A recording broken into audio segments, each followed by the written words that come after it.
2047 में जब भारत अपनी आजादी के 100 साल मनाएगा, क्या आप कल्पना कर सकते हैं कि उत्तर प्रदेश अकेले $6 ट्रिलियन की अर्थव्यवस्था बन चुका होगा। ये कोई सपना नहीं, ये है एक ठोस प्लान सूबे के मुखिया योगी आदित्यनाथ का। नमस्कार, मैं निकिता रस्तोगी, DNP इंडिया में आपका स्वागत। आज हम बात करेंगे उत्तर प्रदेश सरकार की उस ऐतिहासिक लक्ष्य की जो 2047 तक राज्य को विकसित यूपी के रूप में स्थापित करने का रोड मैप पेश करता है। मुख्यमंत्री योगी आदित्यनाथ ने साफ कहा है कि अब यूपी सिर्फ सबसे बड़ा राज्य नहीं रहेगा बल्कि सबसे शक्तिशाली और विकसित भी बनेगा। इस विजन का पहला और सबसे महत्वपूर्ण स्तंभ है गुणवत्तापूर्ण शिक्षा, जिसके लिए योगी सरकार की तरफ से लगातार बड़े कदम उठाए जा रहे हैं, खास तौर से ग्रामीण युवाओं के लिए।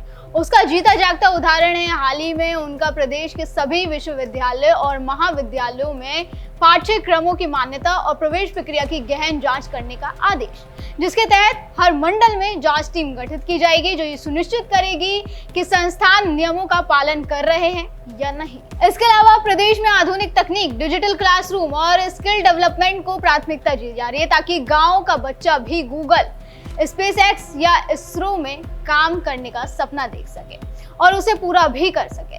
दूसरा सबसे बड़ा फोकस स्वच्छता और ग्रामीण इंफ्रास्ट्रक्चर, साफ सुथरे गांव, पक्की सड़कें, तेज इंटरनेट, बेहतर बिजली और जलापूर्ति।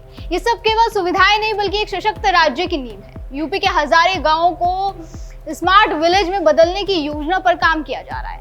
अब आते हैं उस आंकड़े पर जिसने सबका ध्यान अपनी ओर खींचा, $6 ट्रिलियन, जो योगी का सबसे बड़ा लक्ष्य है। अगर अगले 22 सालों में ये प्लान जमीन पर उतरता है तो उत्तर प्रदेश अकेले भारत की अर्थव्यवस्था में 20% से ज्यादा योगदान दे सकता है और ये संभव होगा स्टार्टअप्स, MSMEs, कृषि नवाचार और विदेश निवेश को बढ़ावा देकर। अब हम उन आंकड़ों पर भी नजर डालते हैं जिसमें पिछले 8 सालों में योगी सरकार ने अपने लक्ष्यों को पूरा करने के लिए किस तरह से प्रगति की है। साल 2017 से पहले उत्तर प्रदेश उच्च शिक्षा और ग्रामीण विकास के क्षेत्रों में अनेक गंभीर चुनौतियों का सामना कर रहा था। राज्य की शिक्षा व्यवस्था रोजगार में कोई लाभ नहीं पहुंचा रही थी और तकनीकी शिक्षा के संस्थानों की संख्या भी सीमित थी। टाइम्स नाउ की रिपोर्ट के मुताबिक उस समय प्रदेश में केवल 526 पॉलिटेक्निक संस्थान और 2642 ITI संचालित हो रहे थे। अनुसंधान और नवाचार के लिए जरूरी बुनियादी ढांचा भी बेहद कमजोर था। ग्रामीण क्षेत्रों की स्थिति भी चिंताजनक थी। लाखों परिवार अब तक पक्के मकानों से वंचित थे और गांवों में सड़क, बिजली तथा स्वच्छ पेयजल जैसी मूलभूत सुविधाओं का भारी अभाव था। ग्राम पंचायतें संसाधनों और कार्य क्षमता की कमी से जूझ रही थी, जिससे सरकारी योजनाओं का लाभ प्रभावी रूप से जमीनी स्तर तक नहीं पहुंच पा रहा था। लेकिन योगी आदित्यनाथ के एक मंडल, एक विश्वविद्यालय की रणनीति ने यूपी को एक अलग ही दिशा दी। इस रणनीति के तहत प्रदेश में अब 24 राज्य विश्वविद्यालय, 49 निजी विश्वविद्यालय कार्यरत है। इस अवधि में 6 नए राज्य विश्वविद्यालय और 23 नए निजी विश्वविद्यालयों की स्थापना की गई। तकनीकी शिक्षा के क्षेत्र में भी अभूतपूर्व विस्तार हुआ। अब ITI की संख्या बढ़कर 3,310 और पॉलिटेक्निक संस्थानों की संख्या बढ़कर 2,138 हो चुकी है। टाटा टेक्नोलॉजीज के साथ साझेदारी के तहत 150 से ज्यादा सरकारी ITI को आधुनिक तकनीक से सुसज्जित किया गया। गुणवत्ता में सुधार के उद्देश्य से 95 से अधिक संस्थानों को NAAC की मान्यता प्राप्त हुई और 67 संस्थान राष्ट्रीय रैंकिंग में स्थान पा चुके हैं। युवाओं को डिजिटल युग से जोड़ने की दिशा में भी सरकार ने ठोस पहल की। अब तक लगभग 50 लाख टैबलेट और स्मार्टफोन्स बांटे जा चुके हैं। ग्रामीण अवसंरचना के क्षेत्र में योगी सरकार ने दूरगामी परिवर्तन लाने वाले काम किए, जिनसे करोड़ों लोगों के जीवन में सकारात्मक बदलाव आया। अब तक 56.90 लाख परिवारों को पक्के मकान प्रदान किए जा चुके हैं। प्रधानमंत्री आवास योजना ग्रामीण के तहत 36.57 लाख आवास स्वीकृत किए गए, जिसमें से 36.34 लाख का निर्माण पूरा भी हो चुका है। गांवों को सड़क नेटवर्क से जोड़ने पर विशेष ध्यान दिया गया। 165 ब्लॉक मुख्यालयों को 2 लेन सड़कों से जोड़ा गया। 1385 किलोमीटर नई सड़कों का निर्माण हुआ और 25,000 किलोमीटर से ज्यादा सड़कों का चौड़ीकरण और सुदृढ़ीकरण किया गया।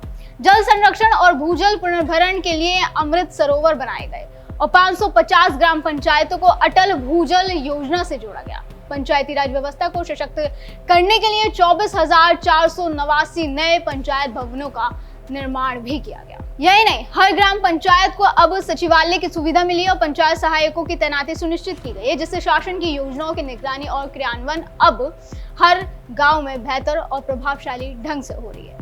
पीएम मोदी के विकसित 2047 विजन को साकार करने के लिए उत्तर प्रदेश को देश का ग्रोथ इंजन बनना होगा। सीएम योगी ने इस लक्ष्य को मिशन मोड में अपनाते हुए अगले 22 सालों के लिए एक विस्तृत और ठोस रोड मैप तैयार किया है।